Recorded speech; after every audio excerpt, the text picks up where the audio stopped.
Welcome on into the Fantasy Football Forge. My name's Steve, and it is time for the Week 9 quarterback and tight end rankings, y'all.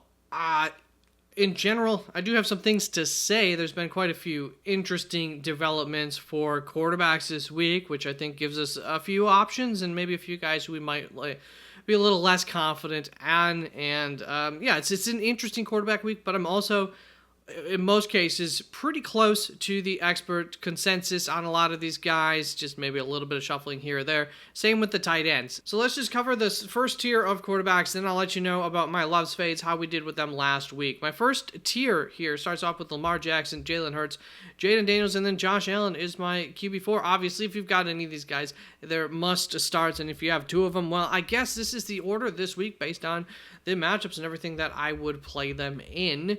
And as you can see, this expected range is a expected projection range. So you can see this all closer up on the website, www.theffforge.com. Links are down in the description. They're all active to go and check out the rankings for any of the positions. They're all available.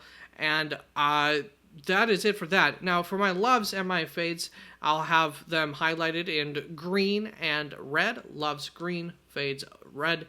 And we'll cover some new ones this week. But last week, I loved Matt Stafford. He ended up as the quarterback 5. So 2 thumbs up there. That was an excellent love of the week. And for my fades, it was Patrick Mahomes, who finished up the quarterback 16.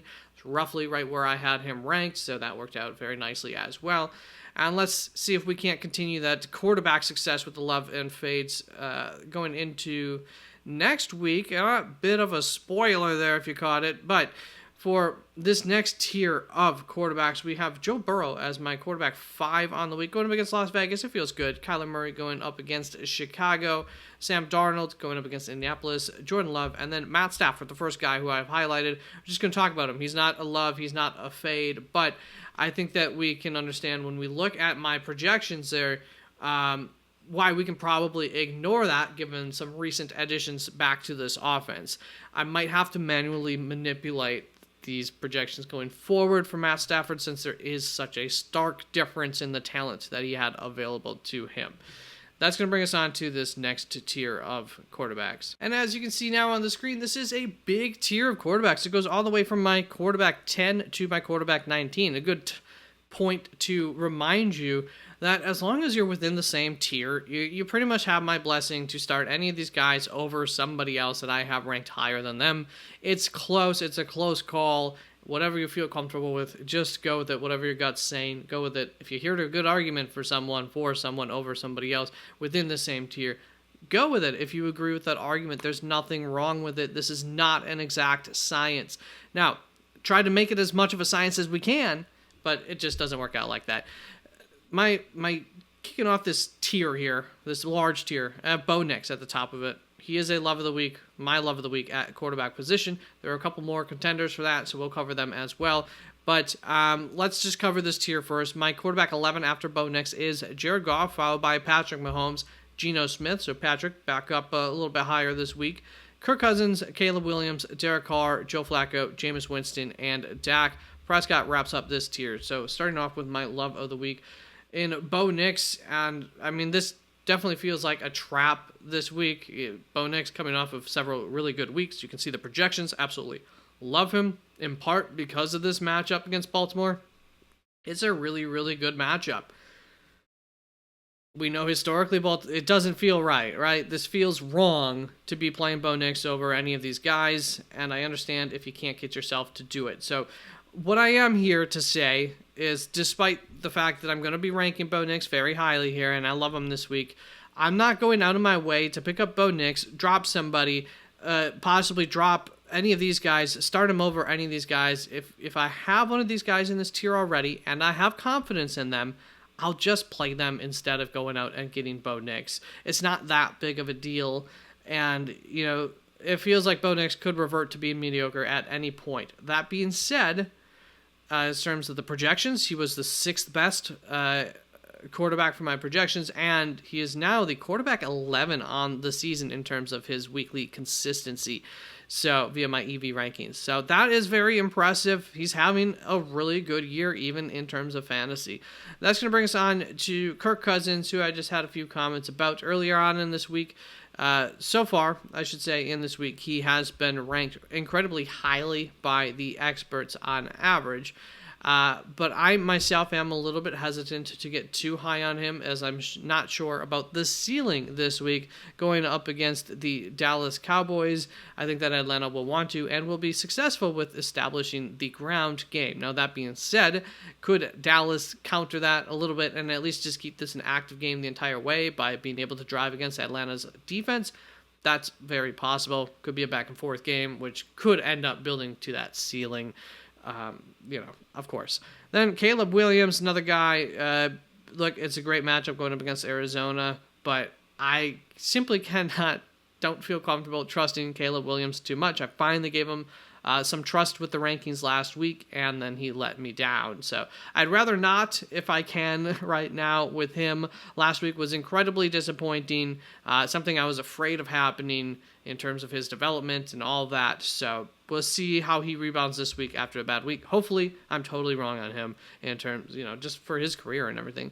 Then for Derek Carr, he is the runner-up for me for being a love this week, or one of them, actually. Don't forget how well he did earlier this season. I know that he was on a bit of a downturn prior to his injury, but Carolina is a smash lineup. Derek should be a solid play this week. I'm willing to give him a little bit of faith and confidence given the matchup. That is, of course, also assuming that he comes back. And then Joe Flacco, another guy who could have been a runner-up for being a love this week, so just kind of giving him a shout-out here. Minnesota is a fantastic quarterback matchup. And so if for whatever reason you're going to be throwing Joe Flacco out there, feel comfortable enough with that as well. That's going to bring us on to this next tier of quarterbacks. Before our final tier, this kicks off with my quarterback 20. Going on down to 25, we got Trevor Lawrence, Baker Mayfield, CJ Stroud, Aaron Rodgers, Justin Herbert, and Tua Tagovailoa to wrap that tier up. This tier are guys who, I guess I have concerns about for one reason or another. Here, the ceiling isn't quite believable, trustable, whatever the case. Trevor Lawrence, of course, this has to do with some injuries on that offense, getting rid of his left tackle and everything. Seems like they're kind of packing it in for this season. I don't love that. And Philadelphia's defense is one of those defenses that is on the rise, getting better every week, as I expected coming into the season. Is that they'd struggle early on and get better and better. They've got a lot of talent. They have a chance of being really, really good, and already they're looking pretty solid out there. So I'm a little bit concerned about Trevor Lawrence and this Jacksonville team in general this week, but I wouldn't cry if I had to play him. And then we got Baker Mayfield, also a runner-up here, but for being a fade of the week, Kansas City is not a good matchup for this weaponless Tampa Bay offense. I don't like the matchup at all. In fact, I think there's a very good chance that this could be the ugliest game of the season for Baker Mayfield, for Tampa Bay in general, for that offense. Very possible. I just don't think that this matchup works out very well without their guys. But I actually faded CJ Stroud right behind him, going up against the New York Jets. Also weaponless, very tough matchup for them. Could flip this either way, really, here in terms of the order that I have them ranked. Going back to CJ Stroud, it's very simple here against the New York Jets. It's not that I don't think that Houston could win this game. It's just that I think that their path to success goes all the way through Mixon, not through CJ Stroud this week. It's going to be a heavy Mixon week. And then, you can see the other guys here. Tua in a really tough matchup against Buffalo. It wasn't looking pretty last time that they matched up.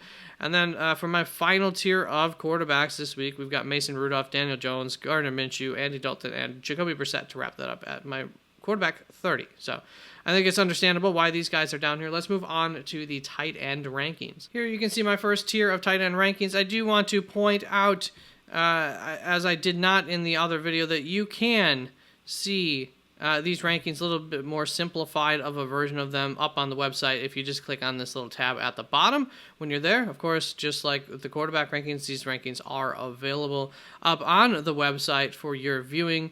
And last week, how did I do with my loves and my fades for the tight end position? I think I did okay, if I recall here. I loved Sam Laporta for reasons of other wide receivers not possibly being there that week, and it came through. Sam Laporta came through, so thank you, Sam, for coming through for me. And then I faded Mark Andrews.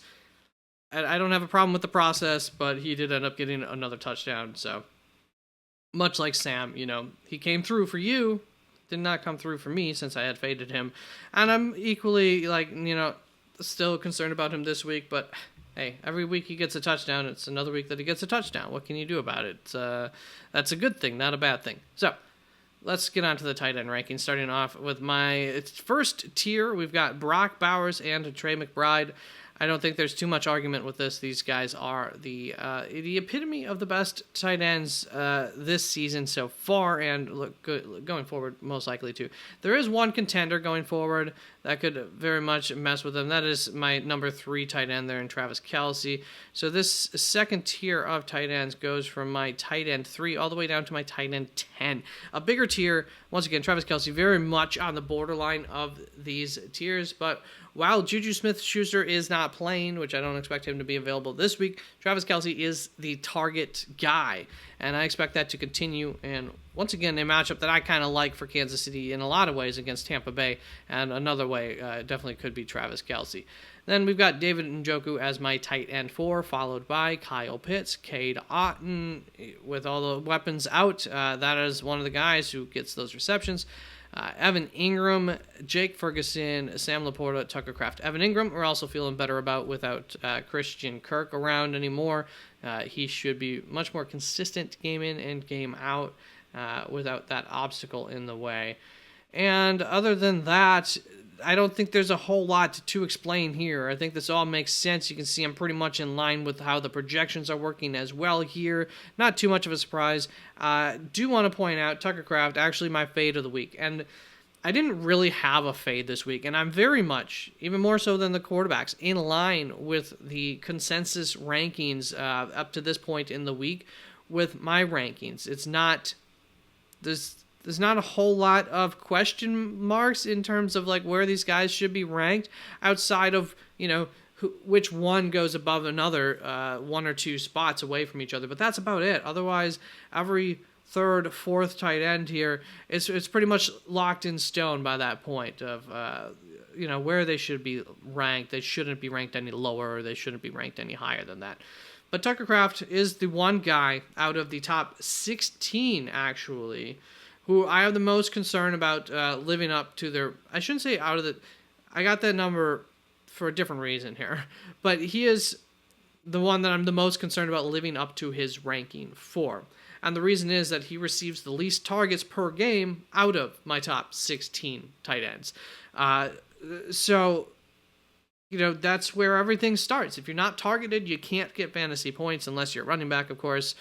But you get the general idea. If the ball cannot make it into your hands, you cannot get fantasy points. It needs to be in your hands for that to happen, and Tucker Kraft has that happen at least, and you can see that in this floor here for him, that comes through, but also he's been very good ceiling-wise, and it's a solid enough matchup for him that, once again, we're going to have a lot of faith in that. Throw Tucker Kraft out there, because there is a drop-off from there to this next tier here. So this next tier goes from my tight end 11 down to 16 there. It kicks off with Zach Ertz, followed by Dalton Kincaid, Mark Andrews, Taysom Hill, Hunter Henry, and Cole Kmet. And you can see once again there is this little drop off, especially with the ceiling from this tier from the last tier. Sam Laporta, no Jameson Williams again, helps to push him into that tier after a week of success without Jameson Williams. Jameson Williams comes back. I don't know. We might, be a little less confident again on Sam Laporta. But for now, all of these guys are worthy shots to be taken. And, of course, Dalton Kincaid, if you have somebody else, great. If you don't, you're still going to be throwing him out there. Same with Mark Andrews. And Taysom Hill is a guy who you could go out there and get, quite potentially. Made my waiver wire video. He is my love of the week, which... if you followed me for any length of time, you should know that takes a lot for me to say. But Carolina's rushing defense really, really sucks, and you can see it in these projections. He actually projects the highest out of any of the tight ends this week for me. Insanity. And that is due to that rushing upside that both Taysom Hill and, that he has against Carolina. And so this is one of those weeks. We've done this in the past, and it doesn't always work out.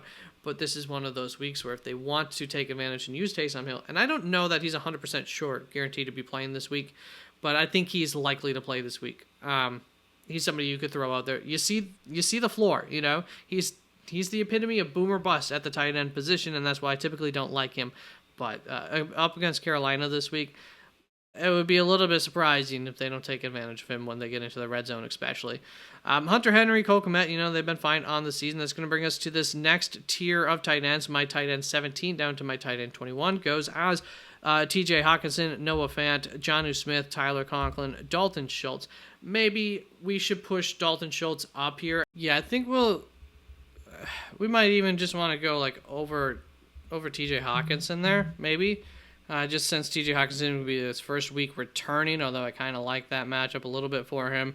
But yeah, without Stephon Diggs, that should open things up for Dalton Schultz once again to get more targeted there. So that makes sense there. Then my final tier, well, not quite. Isaiah Likely, Will Dissly, Colby Parkinson. This last breath of there's some upside to these guys before we get to Mike Gesicki. Not that there's no upside to that, but Chig Okonkwo, Juwan Johnson hasn't really been great for them fantasy, as you can see in the projections as well. Kind of another step down there to that tier. So there you go. Those are my tight end rankings. Those were my quarterback rankings. Thank you very, very much. Take care. Good luck with your fantasy this week, and hope to see you tonight. And as a reminder, Saturday night, 7 p.m. Eastern Standard Time. Be there or be square, because I'm going to be giving away $10. Again, Amazon gift card to one lucky winner. And you'll have to be there 9 to 9:15-ish is when I will do the raffle. Your last chance to enter to get into that contest. But stop by earlier, please, and appreciate you. Peace out.